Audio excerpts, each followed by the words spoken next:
সেদিন নাকি বাঘের বাচ্চার মতো বাঁচতে চাইছিলেন, তো দেখলাম বিলাই হয়ে গেল, মেয়া হয়ে গেছে।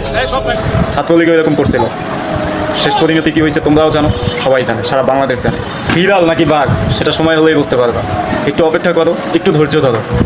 200-300 কুকুর নিয়ে যদি চাও চাও করে দুইটা বাঘের বাচ্চা মায়েরা ফেলাও, তাতে বাঘের কিচ্ছু যাবে আসবে না। মনে রাখবা, দলবদ্ধভাবে কুকুরই থাকে, বাঘ একাই থাকে। সময়ের অপেক্ষা করো, দেখো না কি হয়। এখন সেই ছাত্রলীগ বলতে পারে না যে আমরা ছাত্রলীগ, কিন্তু ছাত্র শিবির সবসময় ছিল, আছে আর থাকবে।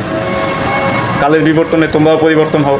তোমাদের মাঝে অনেক নেতাকর্মী আছে, আমি নিজেও চিনি, বিগত দিনে তারা ছাত্রলীগ করতো, কিন্তু বর্তমানে তারা ছাত্র দলের সাথে মিশে তারা ছাত্র দলের খোলস করে এখন মনে করো উচ্ছৃঙ্খলা তৈরি করতেছে। তাহলে তুমি বাঘের সংখ্যা দিয়ে তো এখানে বিড়াল বাঘের সংখ্যা দিয়ে লাভ নাই। 200-300 কুকুর যদি একটা বাঘকে একা পায়া মারে বা একটা বাঘকে আঁচড় দেয় গায়ে, তাহলে কিন্তু বাঘের কিছু যায় আসে না।